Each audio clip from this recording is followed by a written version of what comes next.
Nation. Welcome into Friday's episode of the Renegade Rundown. As always, with the lovely Jen Santee, aka at Jen Santee 1890. You can find her on X, as well as our third partner in crime at Deshawn Adams 18. You can find him on X as well. Our good friend Deshawn also has a YouTube channel. We will get you plugged in on exactly where to find that before we get out of here. But plenty to talk about in the world of the Florida State Seminoles. Guys, we are so close. 2 weeks. 2 weeks from getting ready for some Florida State football on a Saturday in Ireland. Everybody's getting hyped up. We've got the third scrimmage coming up tomorrow. We have 13 practices now in the books. We also had a little bit of news come out today. Not a giant surprise. You know, we kind of knew all along since the original kind of first couple hearings in the Leon County Courthouse as far as ACC versus Florida State. Judge Cooper originally was going to order mediation begin within 90 days, with the motion to dismiss that was granted early on, ended up adding 120 days to make it to where once the second amended filing was filed to give time for everybody. And that date ran out to August 20th, I believe, was the date they had. And all of a sudden we're really, really, really close. As I mentioned that date, the dates are really, really what's important here when it comes to this mediation, when it comes to these court cases, when it comes to figuring out Florida State's future in conference realignment. August 15th is the date that Florida State would have to announce to be out of the conference by 2025. That's pretty much not going to happen, kind of how we've reported that. It's going to take a miracle at this point, looking like Florida State will be in the ACC for 2025. And ultimately, the next date you want to look at is February 1st of 2025. February 1st of 2025 is when ESPN has to decide, are they going to extend the ACC's contract with them through 2036? Or are they going to say la vie, you're done? That would be July 2027. ACC and ESPN go their separate ways. Been reported a lot of different ways. The ACC commissioner would like you to think that it's some kind of look-in provision to just, change things up or do this or that. But that's not the case, and it's been proven. Some big national reporters have came out since the documents have been made public, redacted as they are. The actual paragraphs and things that spell it out, the language is very clear. The contract goes through 2027, and they had, I believe it was 2019, they had the first vote to add it. They had until 2021, ESPN did, to execute that extension, and it is unilaterally ESPN that has the only choice to extend it. Okay, they pushed it to 2021. They had till 2 years after the ACC was launched, which was in 2019. That didn't happen. Well, it didn't happen in 2023 either. So here we are, another 2 years later. Pretty much triple the term that was initially put out there. That's how many times ESPN has kicked this can down the road. We finally get access to the grant of rights, not the grant of rights, the actual contract between ESPN and the ACC in the Florida courthouse. Coach Cooper ruled for it to be fully available, not redacted. The Florida State lawyers get to look at every inch of it. We personally don't. The public doesn't. But as far as the court case, it's all on the table. There's no more, okay, well, you say it says this in here, but I see over here you said it said that. No, that's all out there. There's no arguing. They can argue what it means, but no, all the terms are perfectly clear. It's the tiniest bit of discovery you're going to get, but there's a little bit of discovery. And that's the one thing we were worried about. How can you go to any kind of mediation when you've had no discovery? There's no leverage change. It's like, basically, well, they could have talked before they ever went to a lawsuit at that point. So we finally get a little bit of something, a little bit of discovery. And now we see that they're actually, here's the timing. As soon as we get that discovery, they're actually going to enter into talks. They're going to make that deadline, it's looking like, without asking for any extension from Judge Cooper, which he probably would have given had they asked for. Initial thoughts, we can get the kind of everybody's initial thoughts on this. And then there's kind of a couple stories I want to talk about as we let everybody kind of file in here.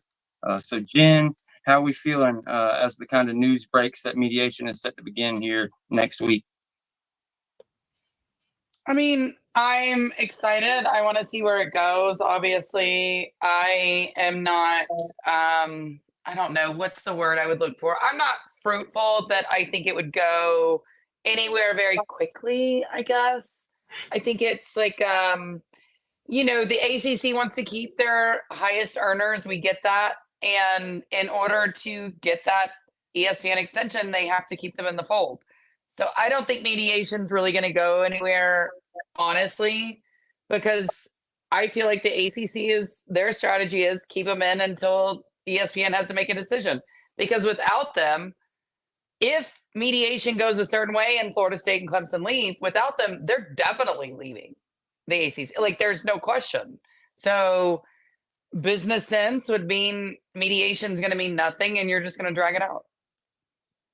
Yeah, I'll piggyback off you, Jen. It's the same feeling. I just feel like this mediation process will be all for naught. It's just a dog and pony show. I think both parties, one party is interested in the mediation, but I think the ACC will try to drag it out as long as they can and drag it into the courts. I think they'll just show up for lunch, say hi, and bye. That's pretty much how I feel about the whole mediation part that's going to happen this week. That's just my personal opinion. Overall though, I do believe that, it's just part of the process. It's part of the same, it's the steps that we have to go through, and eventually the dam will break. Yeah, great thoughts. And Al, I got your question. I'll answer that in just a second. But, I kind of agree, and to the point that, yeah, we're not going to get a resolution. It's not like in a week or two from now, all of a sudden we're going to hear, oh, these great strides are made. I think the importance is, and people need to know, this isn't an arbitration. Arbitration being where, like, you're forced, like, you got to go in there, you got to figure something out. You don't have a choice. This is mediation, different deal. There's no, um, you know, there's no gavel hanging there behind them that they have some amount of time they have to come up and come up with a ruling or anything like that. The person that is kind of mediating this, if you will, doesn't have the power like an arbitrator to make decisions like a judge would. But there is a third party in there. You have the ACC, and you have FSU, and you have these contracts out there spelled out, and the issues are obvious. Dan alluded to the date. The ACC basically, they want to, whatever they do, keep FSU and Clemson in until February 1st, 2025, because that's their shot. ESPN, as we reported this from the beginning, like, there's just no way ESPN is going to extend the current grant of rights and the current contract as it is, with FSU and Clemson already gone, already having announced. Like, it doesn't make any sense. It would have to be, some great restructuring, and that's not in the ACC's best interest. So I agree with her 100% on that.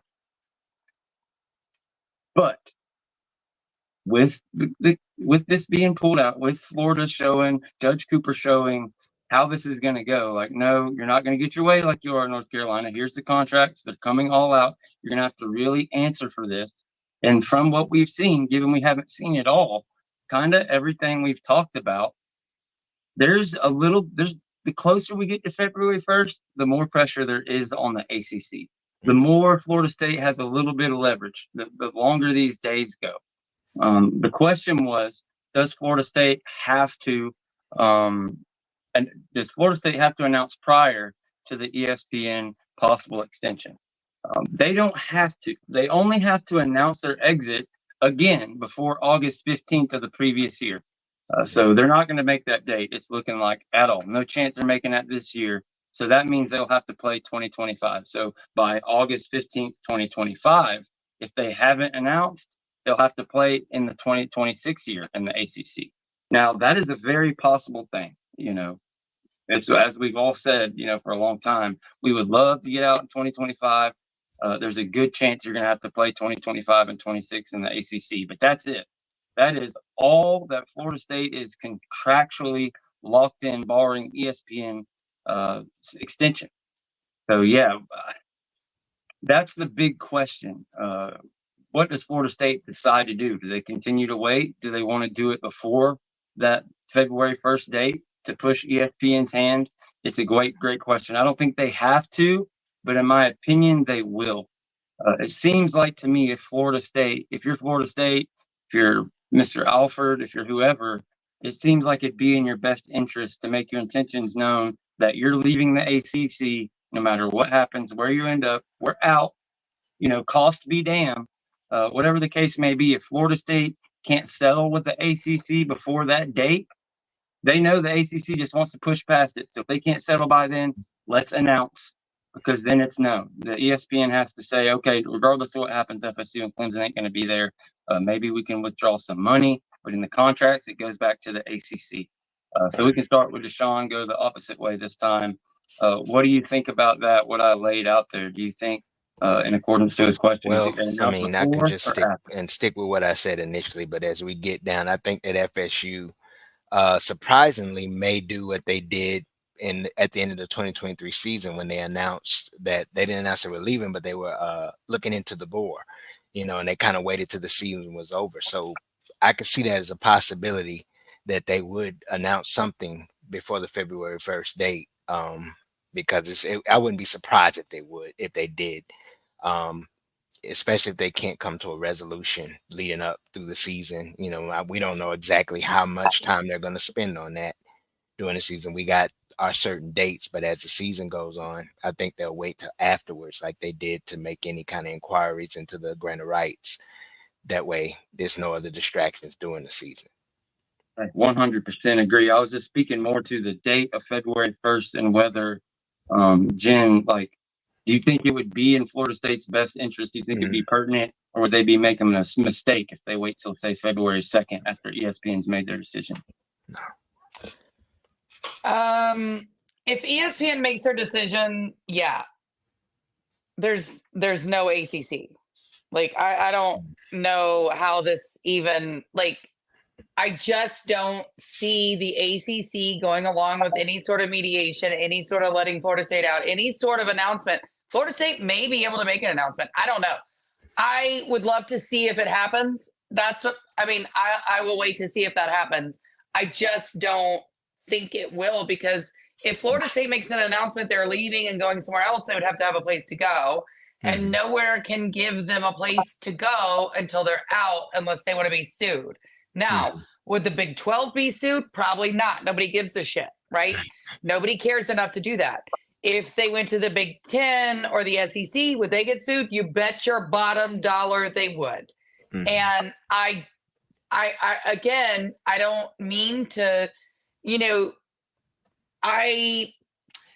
unless something gets agreed upon, unless a court action happens, I don't see any sort of announcement by Florida State unless they've had a wink, wink, a nod, nod. I'm not saying they have. I just don't see them making that announcement they're leaving in order to get rid of that grant of rights. I mean, it honestly feels like it's the old argument: is it the chicken or the egg first? Right? That's what it feels like to me. I think that nobody in the Big 10 or the SEC can say one word about Florida State or Clemson. I think it's easier to say things about how North Carolina and Virginia are wanted, because North Carolina and Virginia are attached to North Carolina State, and they're attached to Virginia Tech legally, and they can't get out of that. So it's easier to talk about those two schools than it is about two schools that are about to get out, and you could be accused of tampering. I'm sorry. I think that's the end of the story. That's just how I see it. I do honestly, look, I don't see Florida State going to the Big 12 at all. This is not happening. I do still think it's the Big 10. And I do still think that they will make an announcement, but I don't think the ACC is going to let up. I just don't. Not right now. Not until they get that ESPN contract in place. I can tell you that. Unless something comes out in the court documents. Sorry, I went long-winded. No, you can go as long as you want. You're great. It's not. I just want to be clear with what, all that. I agree with everything both of you guys said. You just kind of dodged my question there. It's fine. You can play devil's advocate. You don't. Well, wait. I'm sorry. What question did I dodge? Don't let me dodge it. I got a little. I agree everything what y'all both said, but basically what I'm getting at, I think from your answer, you're saying it wouldn't be in FSU's best interest. What I'm saying is, yes. So the reason we didn't make the decision by August 15th this year is because we could get sued for all these years, and it adds up, and it's a certain amount of money. But now that we're past this year, that's cut in half, as this contract currently is only through the 2026 season. It's only 1 year left. So my question is kind of like, if you're Florida State, is it worth it at that point? If you can't make any headway in the room, like if you make your intentions to known before February 1st, I don't see any way in hell that ESPN signs that extension at that point, because Florida State said screw it, they left. Now, as far as talking to the Big 12, to the Big 10, stuff like that, that's totally removed from it. Just once Florida State makes their intentions known and they're gone, and they have to do whatever they have to do, pay the ACC, et cetera. At that point, the Big 10, whoever can talk. Like that's a whole different conversation. I just think it's a really big sticking point. I think people really want to know, as far as that February 1st deadline, what happens. I think it's really scary if Florida State doesn't announce by then. Just with everything in place, ESPN says, okay, we extend, and now you're dealing with 9 years you're going to have to pay for. So I'm announcing before February 1st and dealing with 1 year. That's me personally. Okay. I mean, I can definitely see it. I don't know. I feel like I feel like we're stuck in this conundrum of is it the chicken or the egg? And I feel like everybody's just stuck, including the Absolutely. ACC, including Florida State. I think we're all just stuck here. Of course, the ACC doesn't want to give up their most valuable member, right? Of course. And they want as much money out of them as they can get. I feel like they've gotten enough money out of them that they can get, in my personal point of view, because, been kind of paying their way for a long time, but that's fine. That's neither here nor there. We'll get back into that argument later.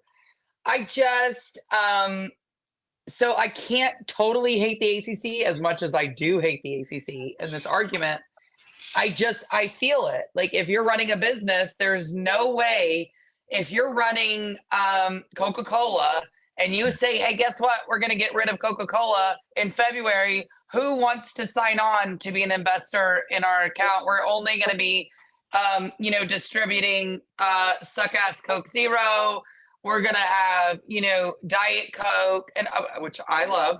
I'm not saying that. I'm just saying it's like, nobody is investing if you get rid of your most popular brand. I mean, that's my what point. I mean? That's what I'm getting at. That's what I'm trying to pin you down, but you guys won't get pinned down. It's all right. No, Boom, I mean, I can be pinned Will be down. on I in don't 15 see minutes. the ACC. So that's a surprise. Wasn't sure if we were going to be able to get him. Awesome. Boom, we'll get a big opinion on that. I'll put him on the spot, make him give me an answer. No, I mean, you can pin me down. I'm sitting here. I'm just saying, like, I don't I see hear what you're the saying. I ACC agree. relenting. Yeah, they're not going to I'm relent. asking for. It's fair. Sorry. This shit lasts forever. You don't want to be, I can't tell you, man. I'm glad we're lucky we haven't had that thing where people dig and find something you said wrong and go post it on Twitter yet and stuff. It's fun. Ben found something from a Louisville episode where we talked about something, about Brock Glenn, and she was like, I was right. I was like, what the heck were you talking about? I don't want to watch the whole hour and a half. But we appreciate everybody joining the show. Doug will be here in 15 minutes. I was right. We're up to 70 subscribers live. So everybody hit that like and sub. We really appreciate you guys. Deshawn, did you want to, answer that or touch on that before we move on to the next thing? I mean, I understand a little bit more about what you were asking. Would it be in their best interest to do that? I think before. It would be in their best interest, because you're going to make the announcement, and it would put ESPN in a bind, because we better remember the discussion is the argument in court is basically over contract, TV contract. They could still say we're leaving and we'll pay this exit fee here. So, I mean, what's the difference? If they do it now, they do it later. I mean, they're still going to pay that same exit fee, which is what, $150, I believe, or around that range, or a little less. 140, something like that. 140, 150. So, I mean, they can still pay that and then just continue to argue what they've been arguing anyway, their television rights. It's the same thing. Yeah. I mean, can it happen? But would it also bring back some of that bad PR, right? Where all these journalists, everybody got the notes, right? Everybody got the same notes from the ACC and ESPN that day that said they're disruptors. Everybody hates them because they complain. They all came out with the same email, the same Twitter post. We all heard it. it's almost like, you know, when politicians, right? When the news gets the download on politicians, they all use the same word, right? It's amazing how that works. And so we know that's what happened because that's what happens in news. And in case anybody doesn't know that, that is exactly what happens. You get a memo, you get told what to say, you get told how to handle it, and they handle it that way.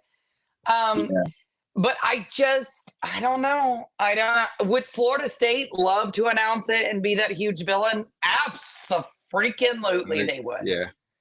Yeah. And I mean, look, we love to be villains. It's our job. It's what we love to do. We've done it for years and it doesn't bother us. You know, Clemson continues to hold our purse. It's fine. You know, on the red carpet. And we're fine with that and we don't mind it.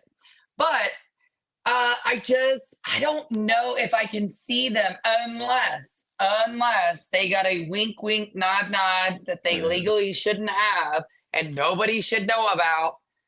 They would do that because I just don't see, as much as we love being the villains, I don't see them doing that unless they knew exactly what they were going to do. That's where I'm going with that. That's what I'm going to say. Yeah, I would just say all the same people, all those people that saying all that shit, they're the ones that want us in the Big 12 so bad. I just wonder how we would get over there without announcing we're leaving. You know, I get it, and you're absolutely right. It would be. I guess I just look at it, and maybe I'm just hoping and wishing that once you pull off that Band-Aid, it is what it is. Shit's over. You're out. They're gone. But yeah, y'all are probably a lot closer to the actual reality of the situation. But yeah, that's what stuck in my head on that date. I'm just hoping and praying that we get that announcement before February 1st. I think if anything, if that does happen, it bodes very well. And like Jen said, maybe it means you got something done, some wink done, or maybe you learned something. Who knows what kind of espionage and what you can learn in mediation. And maybe that's something we'll ask about, Doug. What can you learn about from the defense or vice versa in a mediation? How can you maybe, you know, hit them with a feint, you know, get some suits action, maybe say you have this over here and and trick them into saying a lie or something.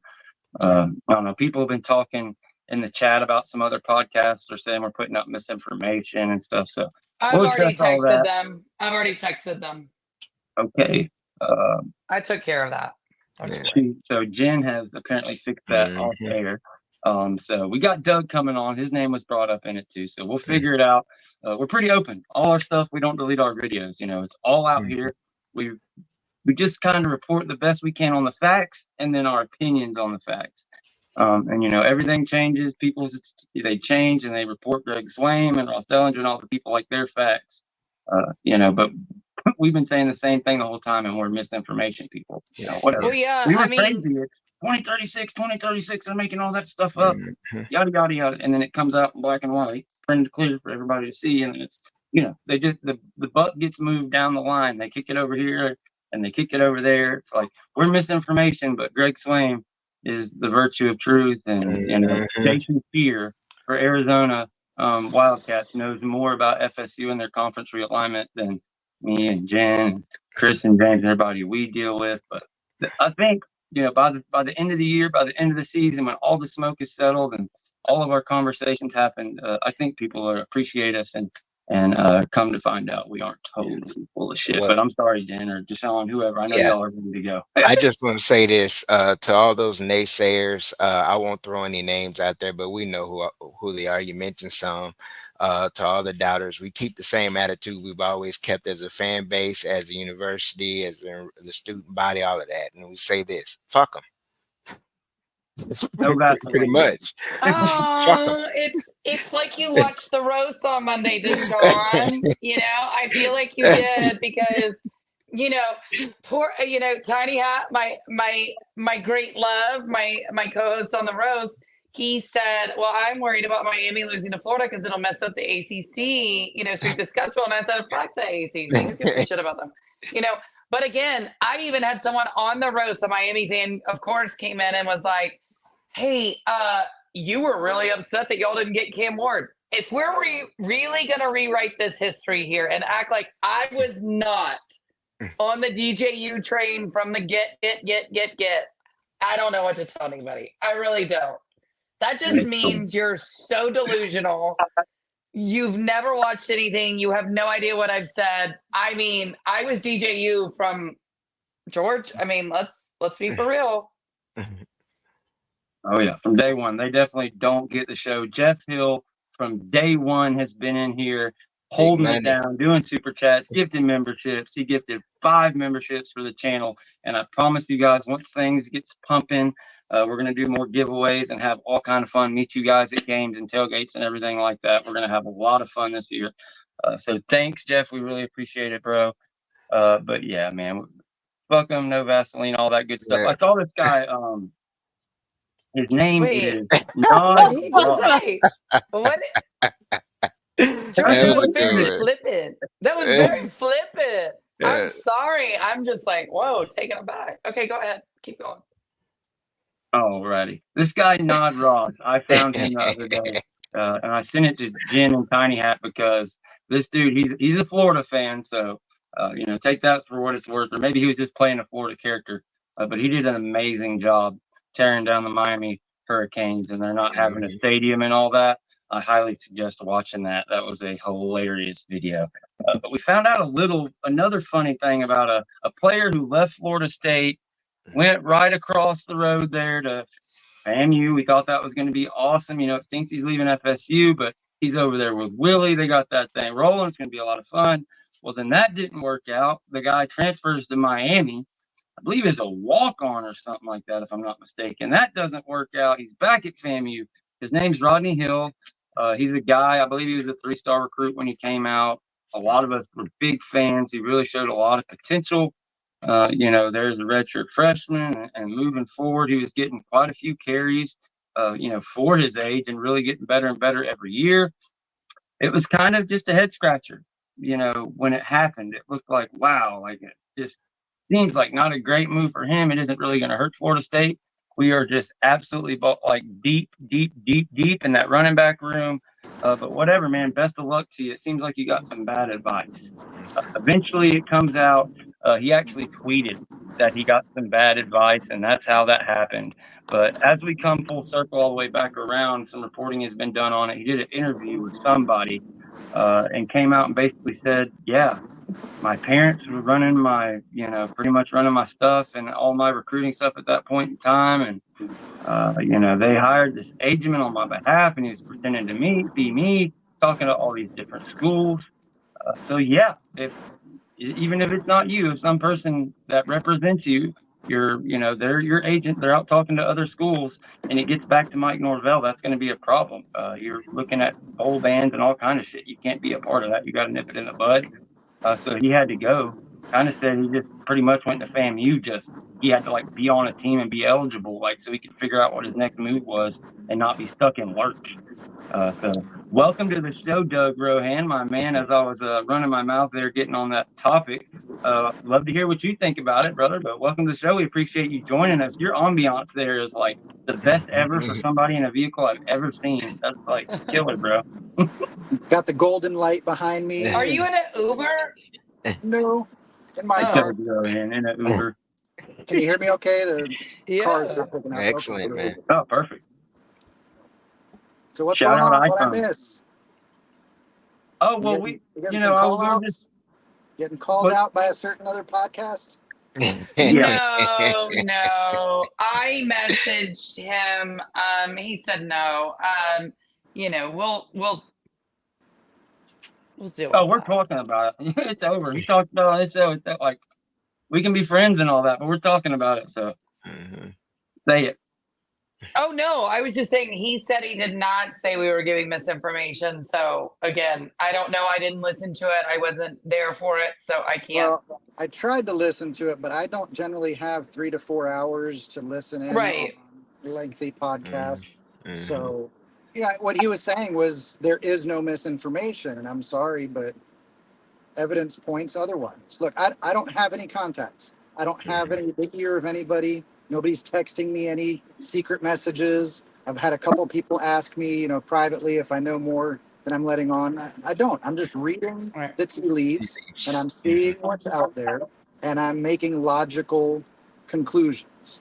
And that's why I thought it was pretty evident that we're not going to the Big 12, because the Big 12 is talking about how much they want us. And if they were talking about how much they want us, then they'd be in big trouble if we ended up in the Big 12. Thank you. That's exactly what I just said. I was like, look, of course the Big 12 gets to talk about us. Of course they get to talk about North Carolina and Virginia Tech, because North Carolina and Virginia Tech, North Carolina is stuck legally with NC State, and the SEC has no interest in NC State. And Virginia is stuck to Virginia Tech. They can legally talk about these schools because there's no chance in the next couple of years that they're going to get out from those two binds. So that's easy peasy lemon squeezy. However, if you want to talk about Florida State and Clemson, that's a whole different scenario, because they're trying to get out if they go to your conference. And the reason that the Big 12 is allowed to talk is because there's no shot they're going there. So again, if people can't get this, thank you, Doug, for saying it. I don't know what else to say. It seems so obvious at this point. Yeah, it's ways. It's like the same people that say we're, homers and want to be in all this crazy for talking about the evidence points to the Big 10. They're all saying, to the Big 12, it's a done deal. And then, after that's done and what we said about the years comes out, all I seen was the comment. I was of the mind that maybe there was like a whole video and like this was something that was going viral as we speak. But yeah, I didn't see the video either. I just seen that somebody commented that they said we were saying misinformation. I'm just hurt that you're saying it was so obvious, because when I say something, I want you to be like, oh my gosh, that's right. You are so smart. I really got a appreciate good one that. You're for you. sitting back there going like, duh, everybody thought that. And then it doesn't seem like that big a deal. Well, not everybody is as smart as I am, Doug. So maybe everyone else was like, oh my God, he's so right. So you want to talk about the mediation? I saw that was part of the headlines. Yeah. We a question that I asked them earlier, we can jump back to that. A big question that's on my mind as far as the dates. We're past August 15th. We all know that. So it rolls around to the next year. The February 1st, 2025 date. That's the next big date coming up. I'm of the mind, if you're Florida State, I'm praying like they figure out how to get out of there, announce before that date. Because if you announce before that date and it's out, like in my mind, I don't see ESPN ever extending that thing as it is in a million years, with all the escalations, all the things built in that people want to ignore. Just doesn't make sense.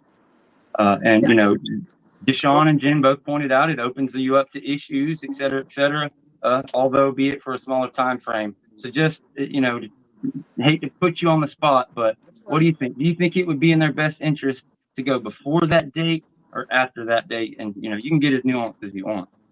So there are multiple theories that are going on about the grant of rights and the contract.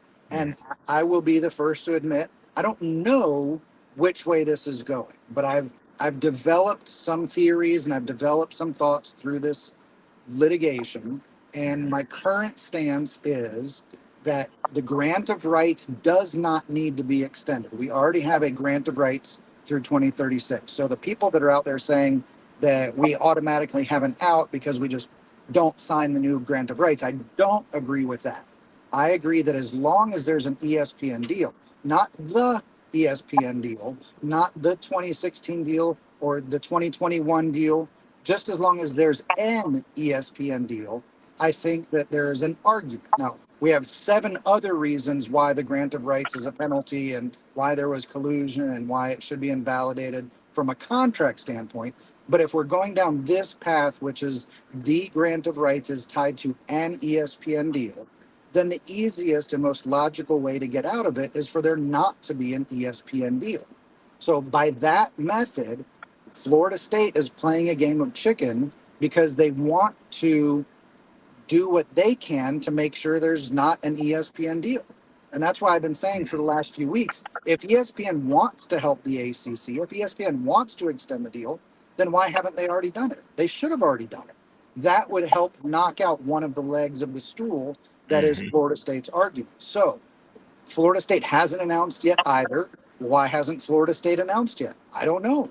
Maybe they think announcing it is too risky if they're not strong enough in their position that they're arguing. That is one possibility. Maybe Florida State doesn't think that it's as clear cut as what I'm saying. If that's the case, then it still, I think, is important for Florida State to announce their departure before February 1st so that ESPN doesn't extend the contract. Now, does that create a liability on Florida State's part for interfering with the ESPN contract? We talked about how the conferences could get in trouble and could be interfering with contracts by accepting Florida State or telegraphing they're accepting Florida State. It kind of goes both ways. You have to understand that if we screw up ESPN's deal with the ACC, then perhaps there is a claim, legitimate or not, but there could be a claim that Florida State now is engaging in tortious interference with the ESPN contract. Maybe that's why they're hedging their bets. So say Fox or whoever else, the Big 12 did everything right. They didn't cheat. They didn't make any offers early. Say in January 2025, Florida State announced they're leaving. We're going to withdraw. At that point, are other conferences then free to go and reach out and do the things, or until that lawsuit is settled, Florida State is stuck, can't do nothing? I don't think there'll be any conversations until the Florida State lawsuit is settled, which is why I have been saying since day one, nothing is going to happen before August 15th. This process takes a while. So you announce after August 15th, you play the 24 and 25 season in the ACC. That gives you a longer runway to sort out your ducks, get this litigation behind you, get a settlement resolved, and then start negotiating with your new conference. Hence Jen and Deshawn's worries and, kind of their answers, why it makes perfect sense what they were saying. But yeah, we can get back now that we've kind of added your opinion on that. I think that's a really good thing. I'll have to cut that and do that in like a little 10-minute video of that conversation. But that brings us to mediation. What can happen in this mediation? I've already explained how it's not like an arbitration where there's somebody running it and, things have to happen, things of that nature, not to get too crazy into it. I know you could explain that a lot better than me, but it's just mediation. There's somebody there mediating. So these guys can try and figure this thing out and get that much closer to a settlement or resolution. But what can come of this? Can Florida State, throw a feint and figure out something from the AC that helps them with their case? Like, as a lawyer, what's going on in that room? What's the motivation? Some of us in here, the opinion is kind of that the ACC and FSUs, it's like, all right, we did it. Bye. Like, is that, you think that's that? You think there's a little bit more suits action going on in there in this mediation? I think there'll be a little bit more discussion, but I was pointing that out on Twitter earlier today. They could absolutely walk into the room, shake hands. Hey, how you doing? Good to see you again. We don't want to pay anything. ACC wants $570 million. Okay, we're good. Thank you. Have a good day. And it could legitimately be that fast. There's no obligation beyond picking the neutral and showing up to mediate. Now, as attorneys, you want to act in good faith. Both parties are interested in resolving this at some point. So it would make sense to at least stay there long enough, an hour or two, to just get the general framework. So to your point, yes, a lot of times in my mediations, I'm kind of feeling out the other side, trying to get an indication of where the strengths of their case are, where the weaknesses of their case are. One thing that's very important in mediation is the judge is never going to know anything about mediation, what the conversation was, how long it went, where people started or stopped with their negotiations. There's a confidentiality between the mediator and the parties. So the notes from that mediation are torn up, thrown in the garbage, flushed in the toilet, and nobody is going to know anything about the details of that other than what maybe the parties want to share later on. Now, that being said, while I'm trying to figure out what the other side is trying to say, the mediator should be somebody that's well-versed in the specific issues in the trial that are pending and should be able to give both sides a little bit of a reality check. There's no way that you're going to get $570 million, ACC, and this is why. Your attorneys have been telling you X, Y, and Z. I don't think it's as strong of an argument as they've been saying. Florida State, there's no way that you can argue that this was a poor negotiating process because you signed it not once but twice.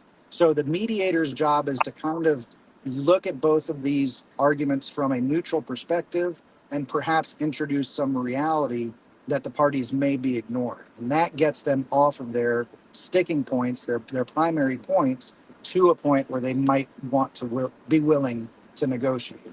ACC will accept far less than what they're asking for. Florida State will be told why they need to pay more than just the exit fee. And then from there, fruitful negotiations can continue. If this were a legitimate and earnest mediation, it could take days. It could possibly take a week or two. Yeah. So it's not something that's going to be resolved in a short time.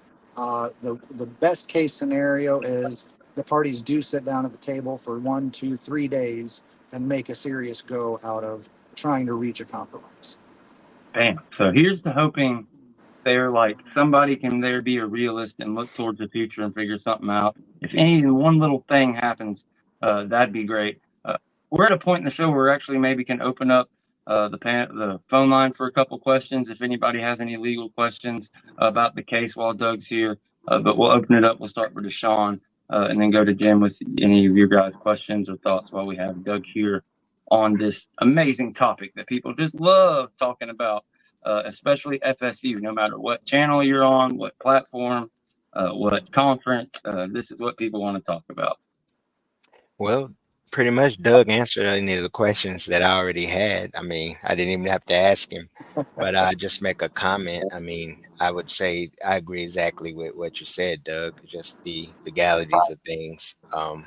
I still stick by what I told you though, George. You know, I think it is in their best interest to go ahead and announce prior to the first, you know, because I mean, I think at this point you got to have, we're all in theory, you know, in theory, I think they have some idea. I mean, if we're just going to be conspiracy theorists in the moment, I think there's some idea of what's down the road.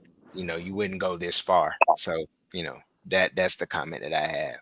He answered all my questions though. And to your point, Deshawn, I've given that speech to about 700 clients over the last 20 years. So I'm used to explaining it to people who are unfamiliar with the process. Yeah. Beautifully said. Jen, did you have anything? No, I'm sorry. I was a little distracted. You can see your messages. Tiny Hat and I have a huge guest for Monday. So let's get this going. Let's go. So anyway, what was the question? I'm sorry. I was We're really supposed to be distracted. asking the questions. We've got an amazing guest here, this badass lawyer that talked about FSU and ACC. But I got a question for Dave. I'm just trying to let y'all be a part of it. I usually run my mouth the whole time. Oh no, you're fine. Did I have any? No, I don't have any questions for the great Doug. I would like to know why it looks like you are sitting in a Uber. Are you in the front seat of a car? I am. I'm in a parking spot. You're in the front Believe seat. it or It not. really does look like, I'm sorry, I'm really stuck on this. It looks like you're in the back seat. I can't help it. I mean, it's an amazing. Oh, there we go. Okay. You did it so well. You hit that so well. Was that a Tesla My goodness. or what? No, What are we Mercedes riding? SUV. Mercedes SUV. Beautiful. Riding in class, as we would expect from our man. You're taking a group of folks or getting a group of folks together to go to the game here in a couple of weeks, aren't you, over in Ireland? Or Ireland. Yep. We're starting a little grassroots WhatsApp group. So we'll put the link down in the comments below if you're going and want to register. Even if you're not going and you just want to follow along with the hijinks and what we're doing. We did find out, we got official confirmation that the cowards at ESPN are not going to hide inside the stadium. They're going to do college game day from a public place outside. So we're going to get a chance to express ourselves. I did put up a poll the other day to kind of gauge, you know, I know what I'm thinking, but I kind of wanted to see if I was going to be embarrassing the Florida State fans if we did get a little PG-13 rowdy towards Kirk, but evidence was overwhelming. Even with some Georgia Bulldogs and Oregon fans jumping in late in the poll, it was still an overwhelming majority that wanted us to go ahead and give Kirk a little bit of time. So we're Let excited them for some have fans. it. Let them have it, Doug. I was watching James's show the other day and we were discussing different things that you could do, you know, whether it's soften potatoes and drop in black food coloring so it's like the black plague, whether you want to, you could, what do you call it when they, the Italian folks, they do the tomatoes and they peel the skin off? Blanch. You could blanch the tomatoes, get the skin off, and then it'd be nice and soft. It wouldn't hurt or anything, but it would just, you know, really splattered. I am paying too much to miss this game, so I am not going to be doing anything like that. I will voice my opinion and I will have some signs, but no, I do not plan on hurling any objects, whether soft or wet or not. Do you have some interesting sign ideas? I have started printing some off at the office. I don't want to give them away, but Okay. we've got Coach Norvell, we've got Kirk, we've got a couple names that we're working on putting out, and I'm going to see. And part of it is, it's a transatlantic flight. How much room really do I have for signs? And at the same time, I'm sure they're going to have minders that are going to be looking around. So it can't be too egregious. I might have a stack of ones that are like, yeah, okay, if you take these from me, then that's fine. I was just trying to push the edge. But there may or may not be a few Amazon orders of 60 clown noses showing up on various front porches while we're preparing for this trip. So yeah, we'd like to make it enough that the fans back here know that we're there, but not so much that we're inside an Irish jail while they're kicking off the game. That would probably be a good way to go about it. And I've still got this Kirk clown head. I'll get that maybe Monday. I'll send that out. I'll get that to somebody headed over to Ireland. They need to bring that with them too. But yeah, I mean, just have fun. Let them know. I want to see all the great signs. I want him to really hear those boo birds. You don't have to, we joke about throwing things and stuff, but we're all adults. It's no different than you just pretend he's a Miami person up there. And that's the good treatment he's going to get from now on. Like he's, a Miami mascot, and that's totally, totally fine with me. Is there anything that we didn't get to as far as the court case that has come up? Before we move on to other things, I am wanting to ask you a little bit about football. I know you're excited just about the football season as we're, practice 13 in the books. We got a scrimmage coming up tomorrow, and, you're going to be there. Georgia Tech. It's going to be a fun matchup over there in Ireland.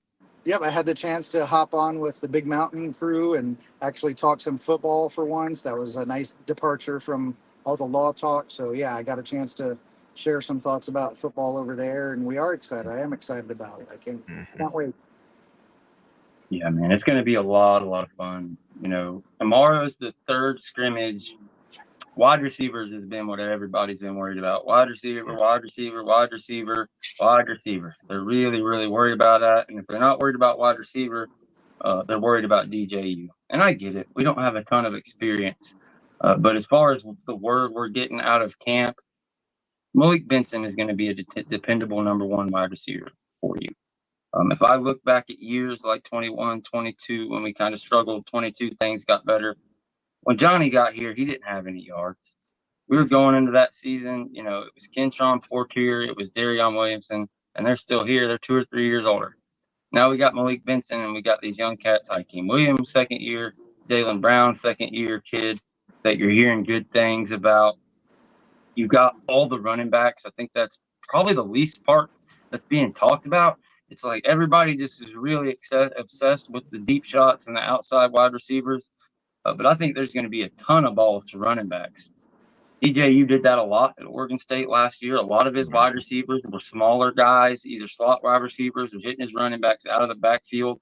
I haven't been able to get to practice, but talking to several people that have been there and seeing the bit of clips that we do get to see, that's probably his best throw is that damn out that he's throwing from the right hash all the way across the field.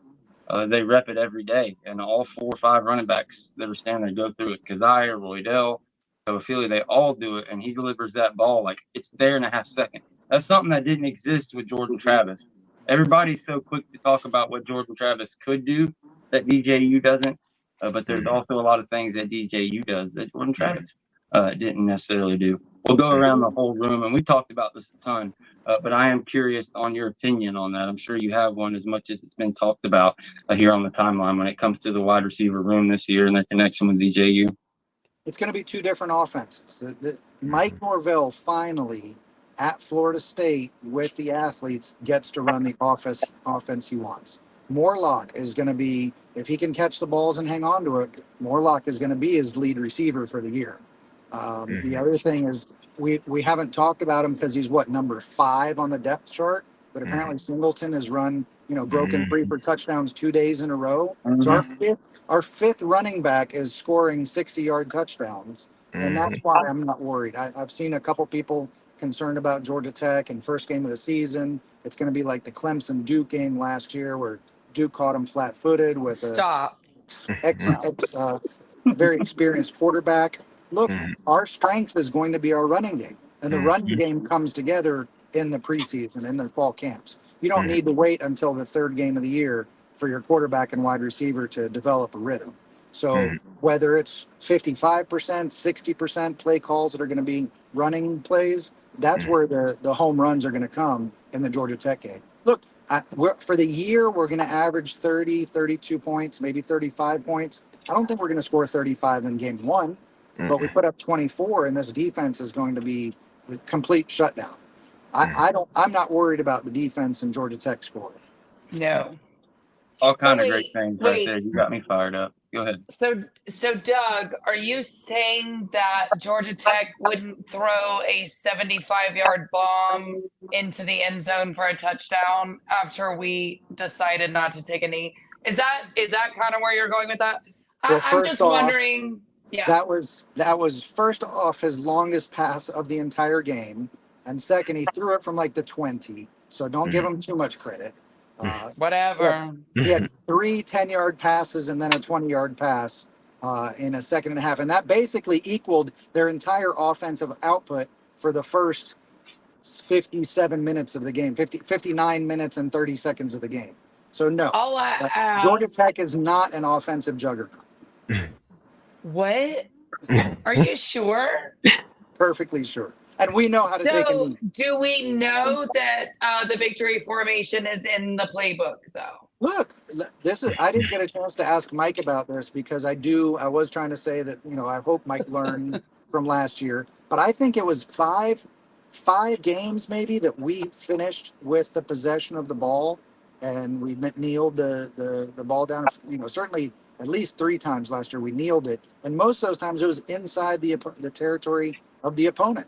The question is, this year, after what happened with the playoff snub, are we going to get Darth Norvell that's going to keep A little bit less. his neck, his boot on the neck of the opposing side? And yeah, he's going to kick that 34-yard field goal to make it an extra 12-point win instead of a 9-point win. Yep. That's what I want to see. Best offensive line in a decade. If you're going to talk about the offense, the wide receivers and the question marks, you can talk about the knowns. We've got 7 guys that are, 22, or I think all over 23 years old, all grown, all 6'2", 6'3", 320 plus pounds. I mean, that is big time. I mean, you had the best offensive line you've had in forever last year, and you just upgraded it. I mean, Keandre Jones gets a year older. You bring back so many linemen. 4 offensive linemen with more than 2,000 snaps. Yeah. Amazing stuff. Amazing stuff. Yeah, for me, I look at it and I just say this. I said it before. Mike Norvell will be able to generate a passing game. I did have concerns about the wide receiver room, but it was more of the development, But I do believe also that this year's team is similar to 22's team, with an exception that they're a little bit more deep. There's a lot more depth. So if you lose talent in the middle on the defensive line, you can suffice. You have better rotational players than you did in 22. Your receiving core going into 24 is better than it was in 22. So I'm just looking for someone else to emerge. But in that moment, if you got a reliable receiver in Benson and Morlock, and then you add in Toafili in the passing game, Keziah in the passing game, Lucas in the passing game, you just use your backs and you just generate the passing game that way until you get a solid number 2, or even someone becomes an elite level number 1 as they continue to develop. That's where I stand on it. I don't have no problems or worries about generating any offense. Not with Mike Norvell. We're gonna run that rock this year, and I'm here for it. Yeah. I cannot wait. He's gonna drop so much good stuff. And I watched cover 3 earlier, and well, he's a 2.3, so 1 touchdown guy. That's just who he is his whole career. And it's like, no, he's not. You're putting in his freshman and sophomore years, and that's fair, if you're gonna look at a whole career. But he's got 2 years in a row behind him with 3-to-1 touchdown ratio. I don't think he's going back to 2. Maybe he does, but I just, we've said it on here a bunch of times. If you go look in what Norvell's career, every year when he's had a quarterback locked in that, besides, you just take out 20 and 21, basically, it's a 3,000 yards, 30 touchdowns. That's like the minimum. That's like what he's going to draw up. Anything more than that can be done with having a Keon Coleman or Jordan Travis and something amazing. But I think that's what you get out of. And to add a period onto that, look at the completion percentages of the Mike Norvell quarterback. 12 years back, he's got 60% completion. TJ's coming off 57% completion. You mean to tell me he's got basically a guaranteed uptick of at least 3% of his completion? You give me a 30-10 year from DJ, and we're in the second round of the playoffs, if not playing for it all. And he has a 3-to-1 touchdown to interception ratio without being under the tutelage of Mike Norvell or Tony Tokar. So like you said, that 3% bump, and then you also could see a lot better decision making. Look, in 22, Jordan Travis was an efficient quarterback. I don't forget how many. I know he had 2 interceptions last year. I forget how many interceptions he had in 22. But that's coaching. That's scheming. It was 4. That's I call. was going to say 5, so 4. Yeah, that makes sense. You drop from 10 interceptions to 5 interceptions, but you still keep 28 to 30 touchdowns. Yes. I don't understand why people are so reluctant to believe in Coach Norvell. Here's what's going on. I've said this a couple times on Twitter. We went through like 2018, 2019, 2020, 21. That was tough. Those were tough years. Second half of 21, it got better. 2022, we went 10 games last year. We all know what happened. 13-1, the whole deal. I think what people are looking at is, oh shit, we're back to square one. Jordan Travis is gone. Our top 2 wide receivers are gone. All these things. We're back to 2021 when we didn't have this and we didn't have that. But that's just not how it works, guys. This is not the same team. Everywhere, all 85 players, the entire roster is miles and miles and miles better. Even going into last year, people forget Keon Coleman came after spring. Like, all that was kind of a shock and amazing that we got him and he was so good. Like, we were talking about all these receivers that were complaining about. Kentron Portier and Darion Williamson were up for a starting role last year until he showed up. Like, you just had Johnny Wilson. That was the only difference. So, people, they're just going to have to see it, Doug. We can try to tell them. Half of our line in 2021 should not have been on a P5 roster. Yeah. Well, they were true freshmen. Underweight, underdeveloped true freshmen that should have been reserves at a G5 school. And we were trotting them out and starting them. And that, Miami kicked our butt that year without Coach Norvell being there, but Miami kicked our butt.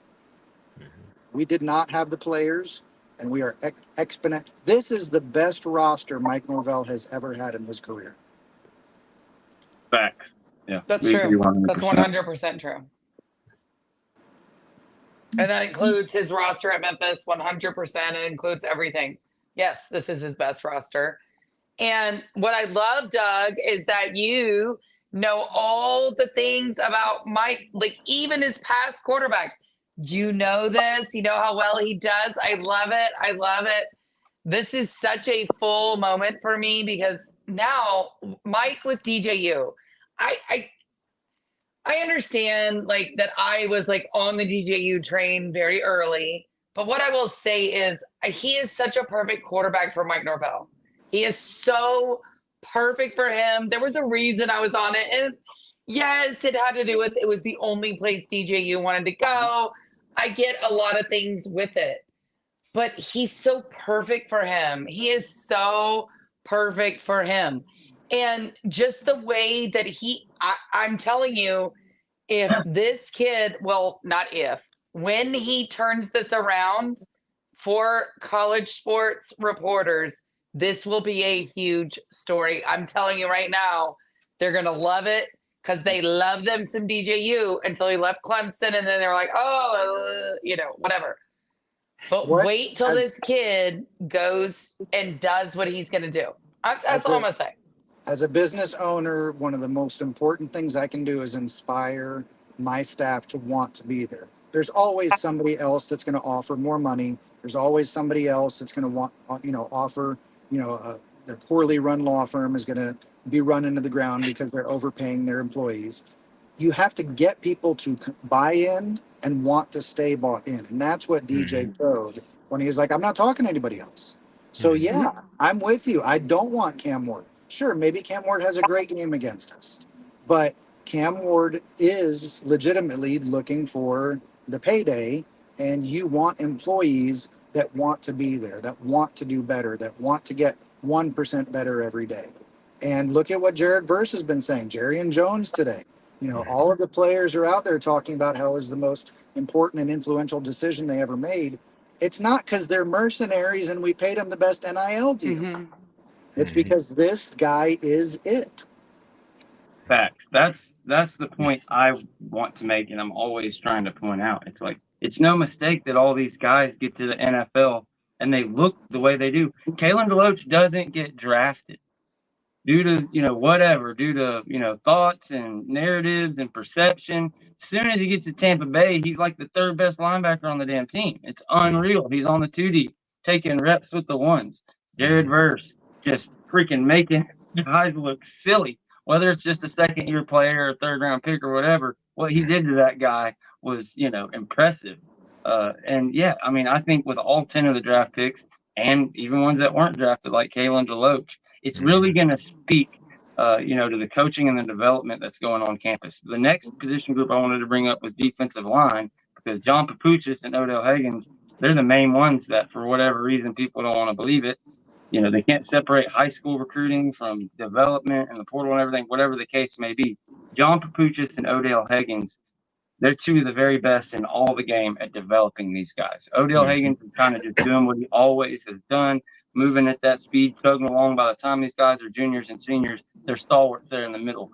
But what Papuchis has been able to do, really been amazing. He gets his hands on these defensive ends out of the portal, out of high school, whatever the case may be, and he gets them going. And it's like he's got a line of first-round picks that doesn't seem like it's going to stop anytime soon. Like every year, we're just going to have a guy with first-round talk from Papuchis. It's pretty amazing. And here we brought 4 guys in. We brought the best, according to, if you're going to look at rankings in high school, best group of D linemen we ever brought. 4 this time, the most. You look at how many we brought in, the hit rates, it's insane. I think we could end up having a top 5, top 10 defensive line in the entire nation this year. I think your cornerbacks are going to be the best, if not, top 3 in the nation. And that leaves linebacker, which could fall off. But I think worst case, we're talking like a top 20 unit, top 30 unit in the linebackers that's making big plays. If anything, maybe, has a bit of consistency issues. We'll see. But yeah, I'm in total agreement with you guys. Like, people, it goes to what I said. They're scarred. They can't, it's hard to believe you're part of a juggernaut and it's just going to get turned over until you see it. Like, till that first year, Alabama all of a sudden lost everybody and then they were still good again. I mean, I remember 2012, people thought it was going to drop off. And then all of a sudden, step in Jameis Winston. I think we have 10 more draft picks this year. And I think, 25, 26, 27, it's just a steady climb. Eventually, once you hit a peak, that's when it gets hard. You have to try and hold that. The problem is Mike Norvell hasn't hit his peak yet. Like, it's still years away, and it's going to be scary when we get there. We talk about storylines, and that's one that I think is going to be a very important one also. You mean to tell me that after Jermaine Johnson and after Jared Verse, we're going to bring in Marvin Jones Jr. and have 3 first-round draft picks in a row? Pat Payton is probably a first-round draft pick on the other side. I mean, they're going to be wrecking balls. They're going to be to the outside what Verse and Fisk were to the inside, to the interior. And then, you add Darrell Jackson to that. They're saying he's the fastest lineman of all of them. I mean, all of a sudden, people are remembering what Darrell Jackson is and how young he was at Miami, and like his measurables are insane. Who was it? Bruce Feldman and another guy. Bruce Feldman called him one of his biggest freaks, and another guy was, I think Jim Nagy was talking about for the Senior Bowl. Like, he's looking at him. I mean, he's 6'6", 330, all these things, and now he's what, a junior, redshirt junior, since he had to sit out a year, whatever the case may be. Yeah, they're sleeping on our board, Darrell Jackson, and Josh Former's a freak too. Like, I could go on and on and on and on. You can't coach height and you can't coach speed. Yeah. Fastest, strongest team we've ever had. Deshawn, anywhere you want to go with the team? I mean, we're at an hour and 5 minutes, so I'll let you and I'll make it quick. You and Jen go, and then we'll go from there. I make it quick, just tag on to what you was talking about, John Papuchis. Just a little note for thought, food for thought here. Other than Jared Verse and Jermaine Johnson, he has a great track record. I mean, if anybody knows his time at Nebraska and his time at North Carolina, he's put at least 10 from Nebraska alone off the defensive line, including Ndamukong Suh, Jared Crick. I'm just throwing names out there. When you go and you actually look at his coaching background and record, he has a really great history of developing high-level defensive linemen and the defensive ends in general. So you pair him with an Odell who has even bigger track record. It's just something. It just speaks to it. So, it speaks to something we spoke in our last show. You're starting to see the continual development of those defensive ends, those homegrown defensive ends, not just those who transferred in. The names we mentioned are also coming out, and other people are mentioning, like Hester and Turner. Those names that are kids who came in a little under the radar, but they just took a little bit more. It takes a little bit more seasoning, as they say, and you're starting to see those things. You know, we saw it in the spring showcase with Hester, and I think it's continued on. His high motor he's going to get on the field this year, in my opinion, and it speaks to Papuch's development. Beautifully said. I agree with all that stuff, 100%. Jen, I know you're giving it to him in the chat. We're at like an hour and 7 minutes here. If there was anything about the team as far as the scrimmage or just practice and looking forward to the season, speak now or forever hold your peace. Okay, so here's what I will say. Everybody knows my absolutely uncomfortable love for DJU, but what I will say is I'm sorry, but Brock Glenn, guys, I am really feeling it with him.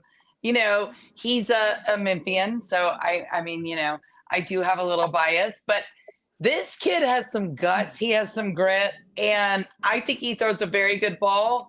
And I think he's going to get it. He's going to be a good backup. I don't see the issue here. I'm excited about it. Yeah, we're not going to have the drop off that we had when Jordan was out, and that will then make DJU that much more powerful as a third down back when we need to get 2 yards. You know, we couldn't risk Jordan. All the magic that he did was because he had to. He was running for his life and making some amazing plays that you can't possibly dial up. But now you're going to add, 50 pounds to the quarterback and make him 6 inches taller and give him a full line to run behind. Yeah, it's going to be, and not worry about him twisting a knee because we don't have anybody behind him. It's going to be 3rd and 1. If we're not, making 3rd and 1 at 98% next year, I'm going to be devastated.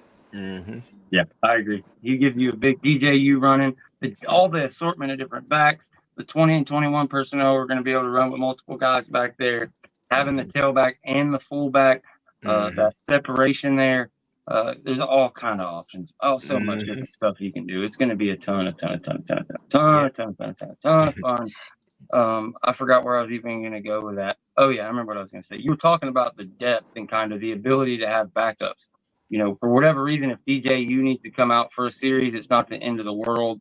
You can let him rest up. I think it's the same thing on that offensive line that we talked about that's so experienced. Maurice Smith at center, he's up for all the awards. He just got announced. He's a finalist or I don't know if it's called a finalist, but he's got a chance at the Remington. He's on the Remington Award watch list, which is the nation's best center in the country.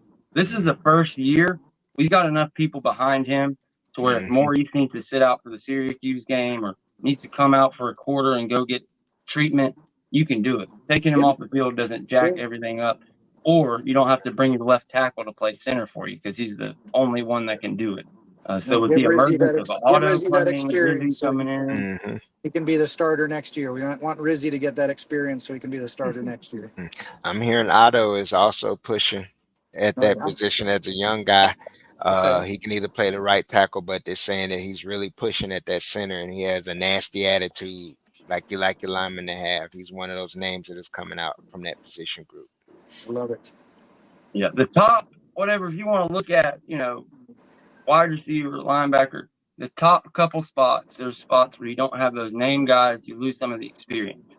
But outside of that, the entirety of your roster, the bottom half, the bottom third, it's night and day. Like, it's unreal how different it is. I've said this a bunch, but everybody that's on this roster has the ability. You could see them in a year or two fighting for a starting spot. It hasn't been that way for years and years. It's been like, we've got these people, like if they get on the field, we are in trouble.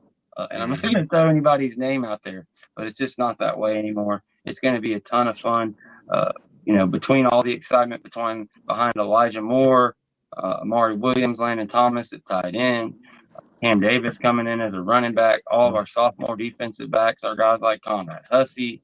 Yeah, it's going to be an absolute ball. I'm jealous. I'm not going to be in Ireland with you guys, but I will definitely catch everybody for the Boston College game. And then the Memphis game, I believe, is next at home. Yep. We'll definitely catch up for those for sure.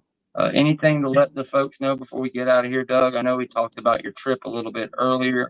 But sign up on the link, confirm, follow along, and I promise you I'm not going to sell your names. You will absolutely get a text message or a blog from me periodically, once a month. But your information is safe with me. Go ahead and sign up and follow along, and we'd love to have you if you're going to be going to Ireland and be part of the Renegade. What is it called? The Despicable Minority Fringe? Is that what we were called?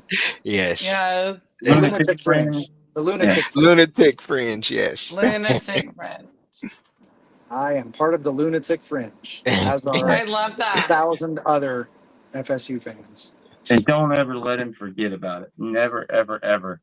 Or do you want to announce your special guest for Monday, or do you want to hold off and do that? Well, I was going to see if Tiny Hat was in here, but I don't think he is. I think it's okay. I think let's do it. Let's announce it for Monday. I have the great coach, Zach Smith from Minnesota Sports. He's going to come on the roast with us. And, we might be taking care of some Davo stuff. Let's do it. I promise it will be a lot of fun. You guys definitely don't want to miss that one. We'll be back Sunday. And then if you haven't seen the roast yet, that'll be a really fun one to catch. And I'm sure they'll get into all kind of stuff. He's got dirt on Florida. He's got dirt on all kinds of stuff. So, who knows? Maybe I have to beg. Maybe I can join that show. We'll see. But he's one of my favorites. We know that. Thank you for joining, Doug. Thank you, Deshawn, again, as always. I guess we can get out of here. We love. Yes. Oh no, Deshawn, plug your channel real quick. Yeah. That's Double D's. Let's Talk Ball Podcast. That's Double D's. Let's Talk Ball Podcast and D's Corner. DSCORNER. We're actually supposed to start back up as soon as I get off with you guys, and we close our show here. So, y'all jump over there. Go hang out, man. They talk more NFL stuff. But all of a sudden, there's a whole lot of Florida State Seminoles in that NFL. So whether you're in the NFL or you just want to check up on those guys, go ask whatever questions in the chat. I'm sure they'll answer them. We love you guys. We'll see y'all next time. Might as well leave with a little bit of that man, since we're talking shit about everybody in Herbstreit. And we'll advertise it. Make sure to come and check out that roast Monday, 9:15, with special guest Zach Smith.